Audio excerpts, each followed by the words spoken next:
Good evening. Thanks very much for joining us on Business 360. Global markets rebound after a clutch of US banks joined forces to rescue First Republic Bank with a $30 billion bailout package.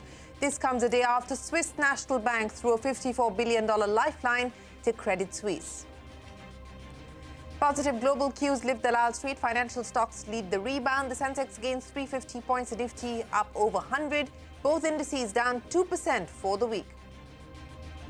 TCS shares remain steady in trade after incoming CEO Krithivasan promises continuity, adding that priorities and strategies will not change.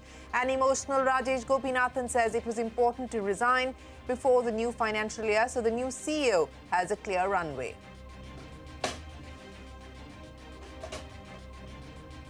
More than a dozen production-linked incentive schemes put under review by nodal government ministries. Sources say officials are assessing if higher investment targets have left many companies out of the ambit and if the eligibility criteria needs to be tweaked. That's an exclusive. The Delhi High Court directs Delhi Metro Rail Corporation to pay Reliance Infra 4,800 crore rupees worth of arbitral award dues within a month. The court says failure to pay may lead to action against the centre and the Delhi government. Warns that DMRC funds may be attached as well. Deepak Bagla steps down as the CEO of Invest India. Money Control reports Bagla stepped down over questions over the work accomplished by the organisation. Parliament adjourned for the second day in a row amidst loud sloganeering from the Treasury and opposition benches. The BJP says they won't allow Rahul Gandhi to speak in the House unless he apologises for his remarks on Indian democracy in London. The opposition continues demanding a JPC probe into the Adani Hindenburg matter. Chinese President Xi Jinping is set to visit Russia next week at the invitation of President Putin. This will be his first visit to Moscow since the Ukraine invasion. Pharma companies betting big on the dermatology space with quite a few merger and acquisitions. This segment sees a monthly growth of 11.8% in Feb. Analysts expect 10 to 12% annual sustainable growth. We get you a deep dive in what's brewing in the dermatology space. Well, let's start with the top story this evening. Global markets heaving a sigh of relief after the rescue of Credit Suisse and First Republic Bank, which has calmed some frayed nerves for now. But first, let's talk about First Republic, where a group of America's largest banks have come together to rescue it. Bank of America, Goldman Sachs, JP Morgan and 8 others will deposit $30 billion in First Republic to allay fears over its failure. The move comes after the Swiss Central Bank issued a $54 billion loan to Credit Suisse. But Credit Suisse troubles are far from over. US shareholders have sued the Swiss bank, claiming that it defrauded them by overstating its prospects ahead of this week's stock crash. In its last annual report, Credit Suisse admitted to have found, and I quote, material weaknesses in its financial reporting processes for 2021 and 2022. Frank Holland reports on the turmoil that has rattled the banks. For joining us. Well, heading back home, shares on Dalal Street also recovered in tandem with the global markets. The sensex gaining over 350 points today and the nifty added about 100 points. Financial stocks leading the recovery. But the picture for the week is different. Both the sensex and the nifty down 2% each. Prashant is here to wrap up the market action for us. Prashant, markets closing lower, 2% each for the week. And next week, of course, all eyes will be on the Fed and some other important triggers. We had a second positive close for the markets, both in the nifty and the bank nifty. It's good because market conditions have been so turbulent. It was 100 points in the nifty. Banks did a little better on the bank nifty, as you can see. For the week, that is Friday to Friday, both indices lost about 2% or so. So it was down in that time frame. Metals and IT did well, sectorally speaking. You had Pharma, FMCG, and autos, which were large top-down kind of losers. Gains now coming through in HCL Tech, Hindalco, Ultratech, UPL, HDFC Life, and losses in names like Eicher, Maruti, and NTPC. Market breadth was very positive, especially, if you look at on an adjusted volume basis, what went up with large volumes, and the number of those stock splits was pretty impressive. But a few names here: KPIT Tech, APL Apollo, Adani Green, Adani Transmission, Kalyan Jewellers, Bank of India, Action Construction, MedPlus, Prestige, a few names in terms of the gaining list. And on the losing side, you had Biocon, Delivery, Patanjali and Aavas Financiers. There were a few more, but these are the prominent volume-led ones on the way down. We have had 2 days of positive daily closes. The market will need a little bit of base building before it starts another trend and it starts to look up in a more sustainable way. And what will be required for that to happen is more stable global cues as well. The ECB hiked by 50 basis points earlier this week. Next week, the big cue, of course, is going to be the FOMC decision on the 22nd. Let's hope things are calm over the weekend into Friday and over the weekend as well, and we open up with better cues on Monday morning. Back to you. Prashant, many thanks for joining us. Now, the big story, TCS shares today remain steady in trade this after incoming CEO Krithivasan promised continuity, adding that priorities and strategies will not change. An emotional Rajesh Gopinathan says it was important to resign before the new financial year started so that the new CEO has a clear runway. Here's more on the change of guard at India's largest IT company. There is nothing more challenging than doing the quarter on quarter and making sure that performance keeps up with it. It's been 10 years of doing that on a relentless basis, and I've enjoyed every minute of doing it. But then sometimes when you get to those milestones, you start thinking, okay, so what's next? 12 hours after a bolt from the blue, the outgoing CEO of TCS, Rajesh Gopinathan, spoke about his decision to leave the job he took over from N. Chandrasekaran 6 years ago. TCS has appointed Krithivasan as CEO designate, and he will take over from Gopinathan in September. I owe it to all our customers, all our colleagues, our employees, and all stakeholders to make sure that I am there for whatever time that Krithi needs and will be available to Krithi 100%, not just during this transition period, at any point in time in future. TCS has stuck to its policy of promoting an internal talent with Krithivasan, a veteran at TCS, to the top position. Now, he has experience across multiple functions and he has been leading the company's largest vertical, BFSI, which contributes over a third of TCS's revenues by heading it for more than a decade. A career Tata employee, Rajesh Gopinathan's 6-year, 1-month stint as MD and CEO has seen the company's market value double. Return of shares increased by over 2.5 times. It's also been marked by generous dividend payouts and buybacks. TCS has seen its market cap double from $70 billion to just over $141 billion as of closing yesterday. In rupee terms, the company's market cap has more than doubled to 11.65 lakh crore rupees. Like Gopinathan, who stepped into Chandra's shoes, Krithi will need to steer the company through an uncertain global economic landscape. The concern or the focus would be on how do we seize those opportunities in front of us and make the organization grow, and it's for our customers, for our associates as well. As I said, these are the two pillars, and whatever we do will be for those two set of stakeholders. While the street was surprised by the management change, there is confidence in the transition plan. They're saying the leadership change was unexpected during a challenging macro environment. CLSA says, given the age of TCS's senior leadership, Krithivasan is 58 years old, while NGS or N. Ganapathy Subramaniam, the COO of the company, is 63 years old. So CLSA believes that succession planning could become a point of focus, especially for long-term investors. Morgan Stanley says it may create a short-term overhang. However, they expect the transition to be smooth and well-managed, as seen in the stock. Should be a smooth transition.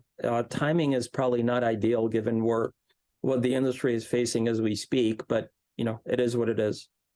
So what next for Rajesh Gopinathan? Well, he hasn't given making his resume too much thought. I never wrote my resume after campus. And on campus, batchmates will know that we used to have a repository. One instance of leadership skills that you showed, one great learning that you had, one failure that you had. I have had no practice in doing that for the last 28 years. Haven't thought about it. Let me say that TCS has been integral to who I am. The group has been integral to who I am. I had never any second thoughts throughout my entire period. Krithivasan has his job cut out for him as he makes a new beginning as the man in charge of the Tata Group's crown jewel. A CNBC-TV18 Bureau report. Well, change of guard at TCS. And staying with the Tata Group, Tata Consumers has called off its plans to acquire Bisleri. A statement sent to the exchanges says that negotiations with Bisleri for a potential acquisition have been ceased. Shilpa is joining us now with more details. Shilpa, what stalled this deal? Well, there were already reports, in fact, about 2 weeks earlier that the deal between Tata Consumer and Bisleri was seeing some concerns. There was a stall there. That's what reports had suggested, and this was over concerns over valuation. Now, remember, according to what has been reported so far, the deal was supposed to be valued at about $1 billion. And what we're given to understand is that both parties were not able to agree upon a valuation at which the deal would have gone through. And because of that, there was the deal had stalled. However, there was no official word from Tata Consumer or Bisleri at the time. However, today, Tata Consumer has told the exchanges that it has decided to cease talks with Bisleri over a potential deal, and it has clarified that it did not sign any definitive agreements so far. Now, if you look at it, Bisleri, in fact, would have been a very good addition for the Tata Group, which has been growing its packaged water business also. Right now, it has that under Himalayan Natural Mineral Water.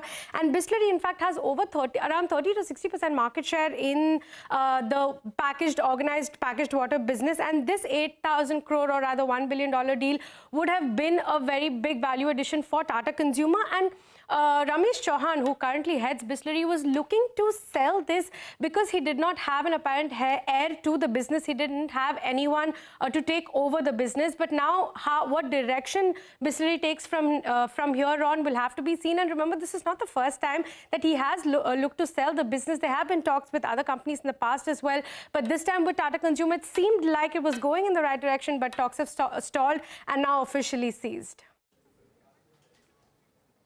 All right, Shilpa, many thanks for joining us. Appreciate you giving us the update on that deal, which has now fallen through. More than a dozen PLI schemes are currently being reviewed by nodal ministries. The government will soon conduct a high-level review meeting on the eligibility criteria. Parikshit is standing by with details of the CNBC-TV18 exclusive.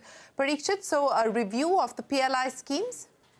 Well, that's right. The government has been carrying out a review of 14 PLI schemes across different sectors. And sources say government is considering whether the investment targets mentioned in some PLI schemes are realistic. For example, the auto PLI requires vehicle OEMs to make an investment of 2,000 crores over 5 years. Officials are reviewing whether the high investment targets have left many companies out of the PLI ambit. Government is also assessing whether the price caps in some PLI schemes are a hurdle to manufacturing growth. For example, incentives under mobile phone PLI are for phones costing more than rupees 15,000, and PLI for electric two-wheelers is for vehicles costing up to 1.5 lakhs. So the government is considering whether eligibility criteria should only have an incentive cap and not a price cap. Officials also assessing how certain OEMs are making future investments in the PLI targeted sectors without claiming incentives. And does this mean eligibility criteria has been restricted and has also constrained the number of players that can participate in the scheme? Right, Parikshit, appreciate you joining us. So a review of the current PLI schemes underway. Let's shift focus to another exclusive today, and we are given to understand that Deepak Bagla, the Managing Director and CEO of Invest India, has stepped down. Sources tell Money Control that his resignation comes after the Ministry of Commerce had raised some questions about the work done by the organisation. Shweta is here with more details. Shweta. We've learned that Mr. Deepak Bagla met with all the members of Invest India today, the entire team of Invest India, where he said that he will be stepping down as MD and CEO of Invest India, and a new MD will be taking charge in the next 2 to 3 weeks. Now, we've been speaking to a whole host of people who are in Invest India, who have worked with Invest India in the past and even in the Commerce Ministry. So from what we have learned through these conversations is that this was something that was a long time coming. There was an audit that was carried out by the Ministry of Commerce, which revealed that the kind of investments that had gone into Invest India did not match up with the output that was expected of Invest India. There was also a sense that Invest India was overstating its contribution in bringing in FDI into the country by taking credit for an increase, a surge in foreign direct investments into India. Specific questions were raised on Mr. Bagla's role in bringing those investments in, and from what we have learned, those answers were not satisfactory enough. Also, there are charges of nepotism, that a lot of people with a lot of connections were being hired in Invest India. competence was not being given as much prominence, as connections were being given a lot of importance while making these hiring decisions. There was a lot of emphasis on pushing out the work that Invest India was doing in terms of generating publicity around the work that Invest India was doing. So in terms, there were diktats and recommendations given to employees on the number of tweets they should be putting out. A roster was maintained in which would track the kind of tweets that were going out. This is what we have learned, of course, from our sources within Invest India. So clearly, there was a lot of emphasis on publicity and making Invest India look good, something that did not go down well with the Commerce Ministry. Shweta, many thanks for joining us. We will head into a break, but up next, the Delhi High Court directs Delhi Metro Rail Corporation to pay Reliance Infra 4,800 crore rupees worth of arbitral award dues within a month. That and more when we return.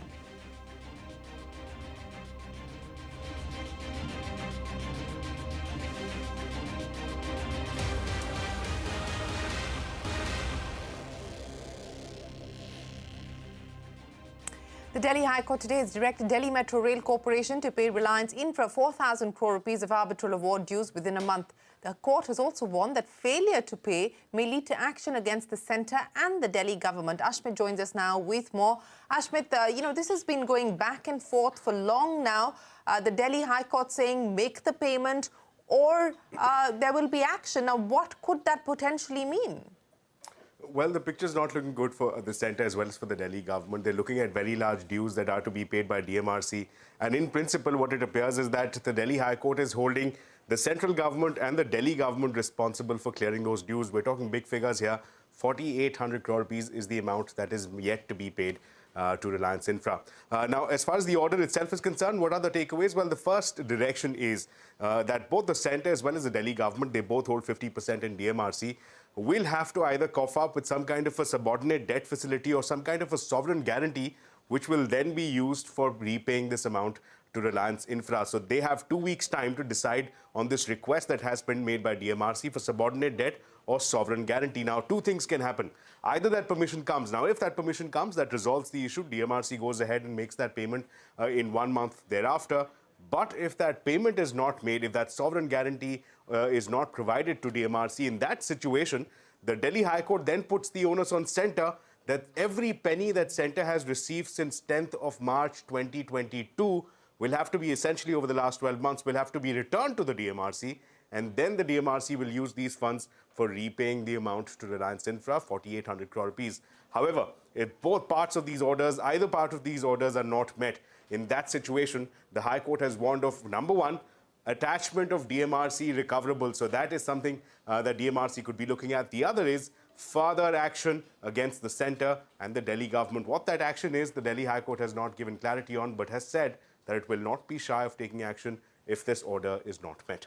All right, appreciate you joining us, Ashmit. A quick check of some of the other headlines. Fintech platform PhonePe has raised an additional $200 million from majority stakeholder Walmart. The funding is part of PhonePe's billion-dollar fundraise to scale new businesses like insurance, stockbroking and wealth management. This round of funding is raised at pre-money valuation of $12 billion, making PhonePe India's most valuable fintech company. Biocon's executive chairperson Kiran Mazumdar-Shaw is optimistic about Biocon Biologics' growth prospects. Speaking exclusively to CNBC-TV18, Shaw said the recent Viatris acquisition has also contributed to the company's growth trajectory. Our recent Viatris acquisition actually puts us in a very, very strong position to address these very large opportunities. We are a truly vertically integrated biosimilars company, which really makes us very competitive in the very small biosimilar space. And followed by a very strong pipeline of products, we believe we are in a very strong position to really get onto a very high growth trajectory in our biosimilars business. Well, those are some of the stories that we are tracking, and pharma companies are betting big on the dermatology space with quite a few mergers and acquisitions. Now, as per industry data, the segment has seen a growth of 10% in January, followed up with a 12% growth in February, and analysts are pegging the dermatology segment to grow at around 10 to 12% annually on a sustainable basis. Ekta joins us now to tell us what's brewing in the dermatology space. Ekta. Well, Eris Life has acquired 9 dermatology brands from Dr. Reddy's for 275 crores. This is the third acquisition in less than a year in the Indian dermatology space for the company, after the company picked up Mumbai-based Oaknet Healthcare for around 650 crores in May 2022 and 9 dermatology brands from Glenmark in January of this year, shelling out over 1,200 crores for all 3 buys. And it's not just Eris. Last year, Torrent Pharma spent around 2,000 crores picking up 100% stake in PE-backed India-focused Curatio Pharma, and JB Chemicals acquired a nappy rash cream along with 3 other pediatric brands from Dr. Reddy's for close to 100 crores. So let's learn more about the dermatology segment in India. Dermatology in India is broken up largely into 2 segments, medical and cosmetic dermatology, with the total size of the dermatology market estimated to be over 11,500 odd crores. However, the overall segment is still small, with just around 6 to 7% of share of the Indian pharma market, compared to, say, anti-infectives, which is around 12 to 13%, or cardiology, which is around 13 odd percent. The dermatology segment, it seems, has picked up pace post-COVID-19. For example, in 8 quarters tracked from December 2020 to September 2022, the dermatology segment has grown in 7 out of these 8 quarters, tracked and in double digits in 5 of the 8 quarters. Now, most recently, as per industry data, the segment grew around 10% in the month of January, followed up with an 11.8% growth in the month of Feb. Companies have paid anywhere between 3.9 to over 8 times sales for these acquisitions. So why are companies paying top dollar for these brands and portfolios? Now, analysts are pegging the dermatology segment itself to grow at around 10 to 12% annually on a sustainable basis. And while medical dermatology is bulk of the market, both medical and cosmetic dermatology are expected to be growing due to factors such as more medical awareness, insurance penetration, and a need to cater to what are lifestyle-related therapies for chronic and subchronic dermatology conditions. The interest across medical and cosmetic dermatology can be seen in the portfolios picked up. For example, Eris, which now gets over 13% of sales from dermatology, will have brands such as Cosvate and Cospilite from Oaknet to help to cater to the medical dermatology segment, and moisturizing body and face wash from Dr. Reddy's as well. While Curatio Pharma, which grew around 25% in FY22 and gets 75% of sales from the top 10 brands, will provide Torrent Pharma products ranging from baby shampoo and cream to prescription creams to treat scabies. The fear is high spend, however, on sales and promotions, which could eventually impact margins of these companies going forward. Ekta, many thanks for joining us. And that is it on this edition of Business 360. Thanks very much for watching. Do stay tuned to CNBC-TV18. Our Friday favorite, Editor's Roundtable, is up next.